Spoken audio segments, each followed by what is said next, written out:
Oh, Saturday at the DNVR bar, a.k.a. Saturday at the casino, as Dre would say. Saturday at the casino, yes. Saturday at the sportsbook.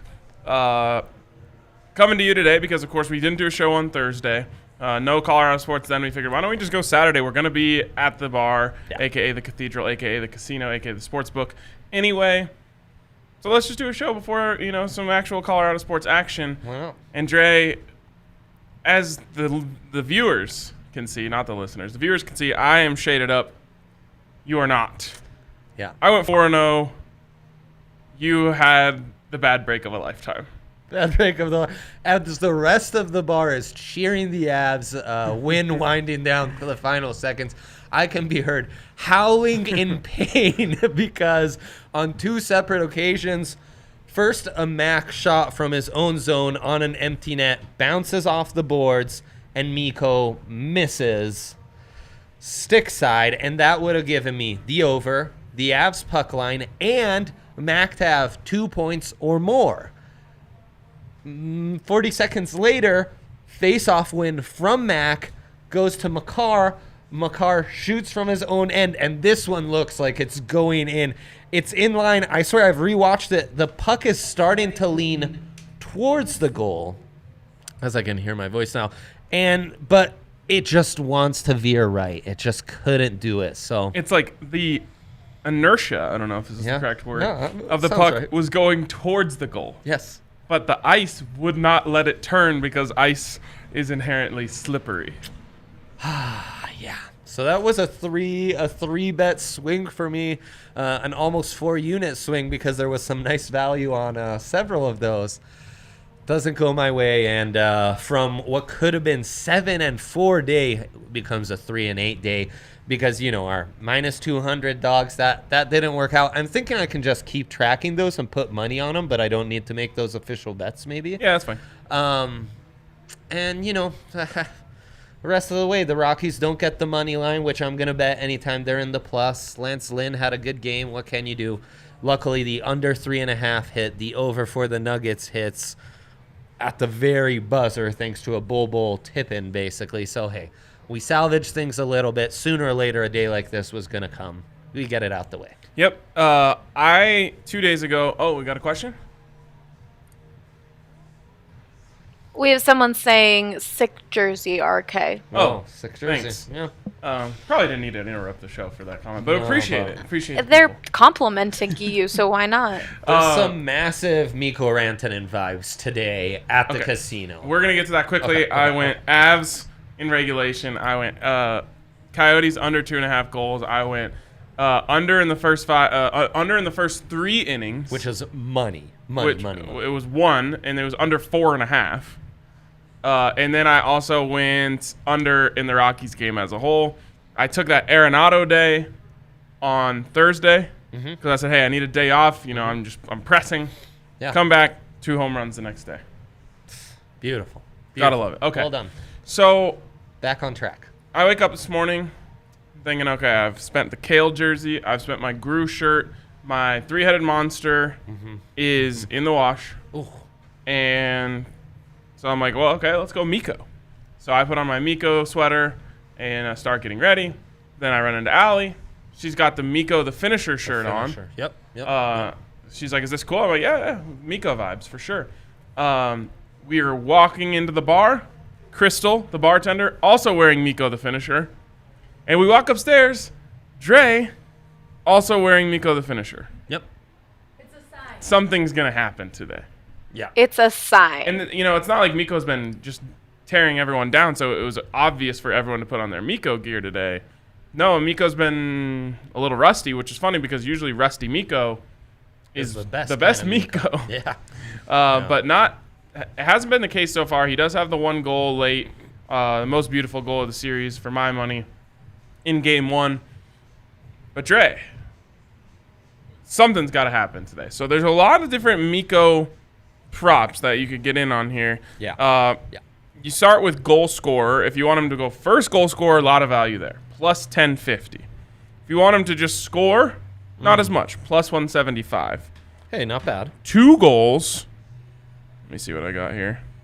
2 goals for Mikko, plus 750. That's juicy. Hat trick for Mikko, if you're feeling really saucy, plus 5,000. Let's go. But then you get to the points. Mikko to record 1 point, minus 225, which really is kind of still nice value in my opinion. 2 points plus 185. Now you're really talking. Nice. 3 points plus 700. That's a lot of value. And then this one, by far my favorite. Mikko Rantanen, over 2.5 shots on goal, just minus 118. You don't need anything to find the back of the net. You just need him to get the pucks on there. And to be honest, Yeah. I have a feeling that they are telling him he needs to get pucks on the net because he just hasn't been doing it. And that's what he does so well. Yeah. So I think you're going to see a driving Mikko today. I think he's going to cover this one pretty easily. That's my favorite one. And then anything else, especially the high value ones, I might be looking for a little sprinkle. I might sprinkle first goal scorer. I might sprinkle hat trick. Okay. He's so due. And I have another theory that I think maybe part of the problem is Mikko's a little sleepy during these games. You know, we've had these early games, and this is a guy who's made a career out of being a stud at 6 p.m., 8 p.m. with these absurdly late, games on the West Coast and what have you. And I think maybe that's he's just, the Avs in general haven't looked the sharpest, especially on that final pass, on that final shot. We're not getting passes right on the tape to one-time them in. And part of that's what the Arizona's doing. They want to muck it up. They want to, kind of throw your rhythm off, block a lot of shots, get physical, make it so that everything isn't quite crisp. On a back-to-back, though, I think we took their best shot yesterday. I think Mikko's due. Mac finally started to really look like a man among boys. So I think he's super due. I think they played awful yesterday outside from MacKinnon, I think, and the fourth line. I think for the most part, everyone did not play to their standards. Today, I think that all changes. I think you're right on that, and I think the Avs kind of used their back-to-back game yesterday. If they had played great yesterday, I think if they played like that today, everyone would have forgiven them, especially Jared Bednar. I think Bedsy is going to be all over them between the end of yesterday into today, saying, like, you guys have no excuses. You already showed me dead legs yesterday. Yep. And then maybe it wasn't dead legs. It was just sloppy. But you better go out there and be crisp today. I also think the Avs played their worst game of the bubble yesterday, and the Coyotes still couldn't get the job done. That has to be demoralizing for them. Yes. They're on a back-to-back, too. You can't forget that. They're on a back-to-back. They're down 2-0. Are they going to be, clawing with their backs up against the wall? Possibly. Yeah. But I think an early rush could just put them to sleep. And, I mean, let's face it. The 2 goals they got yesterday should have never been allowed. The first one's real lucky, slipping through. It was Sam Girard scored it. Yeah, well, that too. Sam Girard has scored as many goals for the Coyotes as the entire Coyotes have scored for themselves in this series. Right. And then the second one, they just let him walk in the crease. There was no physicality. It was just sloppy play. So, yeah, you eliminate those. They blow the doors off of them yesterday, and I really think puck line over and Mac over 2 points. The 3 that barely missed for me today, I think will hit fairly easily. So even after what we learned yesterday, as the Avs win by 1, and you lose your bet, you're still going back to the puck line. Absolutely. That, 57 points of value, is that worth it to you? Yeah, because it's happening. Yesterday could have gone one of 2 ways. It went the first way, which I wasn't predicting, the lower scoring grinded out, and still almost all those bets hit. Okay. Today, I think it's just blow them apart, tear them apart day, so I have no concerns. Okay. Yeah. I'm going Avs regular time line once again, and Coyotes under 2.5 goals once again. That's a good one. Like that. Because though the defense, I have more questions about the Avs D than I do the offense. I do too. Yeah. But these Coyotes, they don't have any finishers. They stink, dude. Yeah. Finisher. There it comes up again. I got him. Okay. So are we good on that? We're Yeah, I riding think Mikko. so. Find a way to get in on Mikko today. That's Yeah. what we're saying. We're riding the Avs. You are I also think chasing value. Burakovsky banks one in. Another Just one. putting that out there, yeah. Would that be 3 in 3 games for him? Is that right, Aldog? What?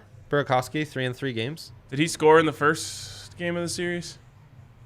I don't. We'll I check. can't remember. Yeah. Okay, Andre. So as I mentioned off the top, I hit 2 unders on Coors Field yesterday. Now I need to ask for a ruling here, because up until this point, I had only done the game unders. And Yeah. I was saying, hey, going into yesterday, it was still 6-4. We're still hitting at a 60% clip. But you talked me into the under in the first 3 innings. I hit that as well. Do I get to add that to the unders at Coors Field pool, or do we have to keep it consistent with how many games there have been? I think that's separate. And Okay. the over in the first 3 innings, that's only hit 3 times in the month of August in Rockies games. And we are in August 15th. Yeah. So that means probably 13 games, so it's 10-3. Yeah. So that the Rockies offense, and I've felt this watching it, and I guess the stats line up to the eye test, is that it's just taking them a bit for those bats to wake up. Yep. Second, third time around the rotation, that's where they start to wake up. First, second, then they're a little slow though. So, yeah, I like that. I think that's pretty safe. What do we got, Al? He didn't score Okay. the last 2 games. The last game he scored was against Dallas. Oh, Okay. Burakovsky, hasn't So- been since the round robins. So 2 and 4 games, though. Yeah. Okay. Okay. Thank you, Al. Let's go on to the Rockies now. Yeah. And the last time German Marquez faced the Rangers, he absolutely baffled them, just the same way that Lance Lynn did to the Rockies both times now. Yeah. I think the same thing happens to the Rangers that happened to the Rockies last night. Herman goes out there and baffles them once again. They've got Kyle Gibson on the mound. What do you know about Kyle Gibson? Yeah, 0-2 4.11 ERA on this season. Hasn't been a great year for Kyle Gibson. That would be the one thing that gives you pause on the first 3 innings line. But again, Rockies bats have been a little slow to heat up, so I like that. But, I mean, the pitching matchup is heavily in favor of the Rockies, which is why they are a full minus 190 on the money line here. Wow. Yeah. Minus 190. How do you feel about the run line, since you're a puck line guy? Yeah, I guess that would be intriguing here, wouldn't it? I just have I have such concerns with the Rockies bullpen. I don't trust them one bit, Yeah. Doesn't matter who the opponent is, it could always become a 1-run game all of a sudden in the 8th, and so, yeah, I'm skeptical, but I am, as I have every game this season that he's started, hitting the over on German Marquez. Strikeouts, that's back to 5.5. Remember, it went to 6.5 last game. That's the first time German hasn't hit it. It's minus 159, so you're giving up a little juice, but hey, it's doable. I'd prefer the 5.5, to be honest, I and do give up too. a little juice than the 6.5 I do too. on even money. I wish I could get that on Ryan Castellani. Man, he's insane. Did they not have a strikeout prop for him No, yesterday? I don't think so. No. Man, they just can't. They can't read him. Yeah. Too good. Yeah. We'll see when he What goes did he like have, over 7 yesterday? Yeah. In 5 innings? Yeah. Goodness gracious. Yeah, it was absurd. That's probably it. Is they had no clue how many pitches he was going to throw. Oh, that's the thing. Yeah, he was pulled after 4 the last one. He didn't go a full 5 this one. I mean, yeah, it's hard to gauge how long he'll even be out there.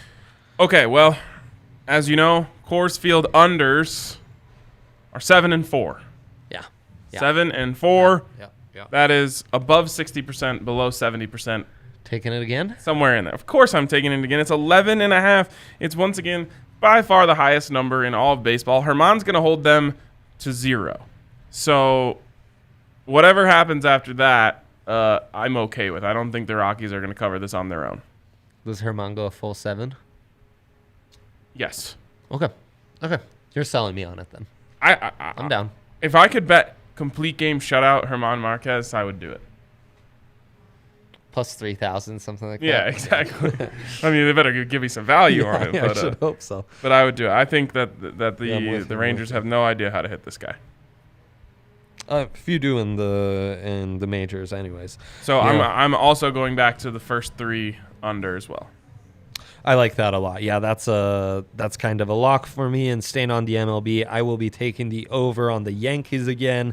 Loyal listeners will know that's kind of my thing, is taking the over against Red Sox pitching, which is just horrendous. And What do we got there? What's dude, the 4.5? Who's on the mound?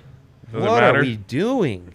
Nathan Eovaldi, he of a 1-1 record and 4.09 ERA. And the Yankees are just smoking on offense. What did they score last night? 10. And it was over 5.5. Yeah. Yeah. And we What hit are it. we doing? We're making money. 4.5? Oh my gosh, that's the lock of all locks. I know I was getting some asks on how to use the free bet today. I was suggesting the under in the first 3 innings of the Rockies game. Still feel great about that. But if you would rather go the over 4.5 on the Yankees, cannot fault you. That's automatic. I might just put $74 on that myself. Yeah, why not? Jeez. All right. Anything else we need to touch on today? Oh, Blazers UFC. Grizzlies just started too. I know we love the Blazers. They're heavy favorites. You're not getting great. We juice forgot on to get that. in on that 3-point prop. Oh, yeah. Bummer. You're right. UFC, yeah, let's go through that real quick because the Avs are starting to kick off in just a few. I know we both like Cormier. That's still where I'm leaning. I can't fault you going either way, though, in this one. We're getting 5-1 Yeah, which on is nice. DraftKings. I mean, the UFC props are unbeatable. Insane. And by the way, make sure you sign up for Yeah. DraftKings Sportsbook. Head over to the DraftKings Sportsbook app, download it, use the code DNVR when you sign up. All new users can get a sign-up bonus up to $1,000. You can get in on all these props. Sometimes it's a job just to keep up with all the free money they're giving you. It's true. It's a worthy job. But make sure you keep up with all that. Make sure you go download that top-rated DraftKings Sportsbook app and get your sign-up bonus up to $1,000 when you use the code DNVR. Of course, you must be 21 or older. Colorado only.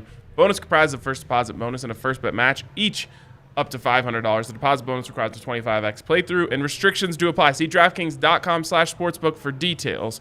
And if you have a gambling problem, call 1-800-522-4700. Okay.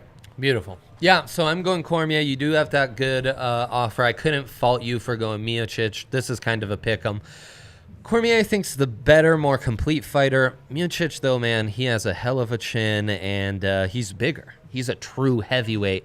Cormier is more of a light heavyweight who has to really blow it up to even make heavyweight. And Dude, it is so weird. Like, you see Cormier, and you're like, oh, man, this old retired fighter, he's great on these broadcasts. And then it's like, oh, he actually holds the belt right now.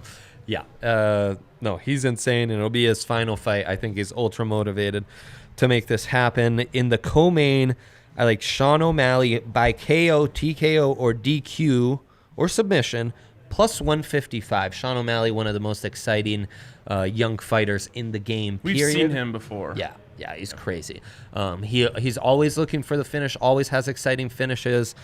His opponent, Marlon Vera, doesn't scare me all that much, though he's never been finished in his career. Oh. So this will be a first, and, Something's got to give. yeah. Maybe it's his arm. The wiser bet is always to go the decision. Mm-hmm. Once in a while, though, you can pick your shot, and I think this is the one where you pick your shot. Hard to find value on the Sean O'Malley side. This is one where you have decent value. Junior Dos Santos, Jairzinho Rosenstrike, another I hate pick'em. both of these guys, Yeah, by the way. totally. Basically knockout artists, but who are kind of patient and try to pick their spots.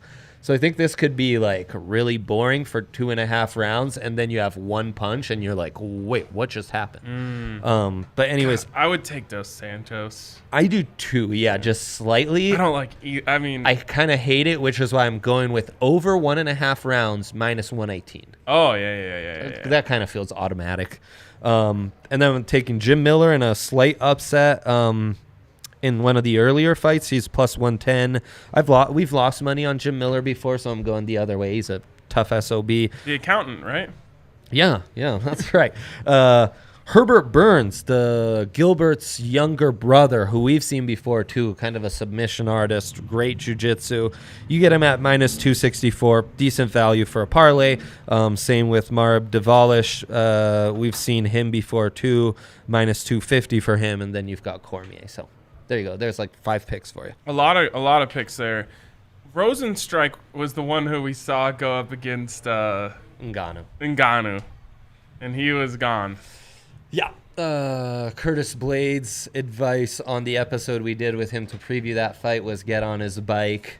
He like panicked and ran away, and like I don't think he even swung a punch before like Ngannou just swarmed him, and with like three hits he was done. What Ngannou did to him in that fight was so unfair.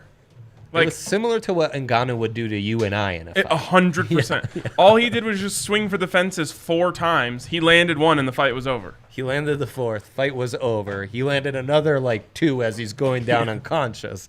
But yeah, so. I don't know if you can ever come back from that mentally. Yeah, it's a tough one, man. Like, he literally never, all he did was cower and he was done. Yeah, I'm with you. He'd never lost a fight in his career before that too. Yeah, he got Rosenstruck. He sure did. Yeah. He sure did. He did. All right. Well, a lot of action today, a lot of fun stuff. Trying to stay hot out here. Yeah. And starts with this Avs game in just 15 minutes. If you're looking for somewhere to watch the game, come on down to the DNVR bar.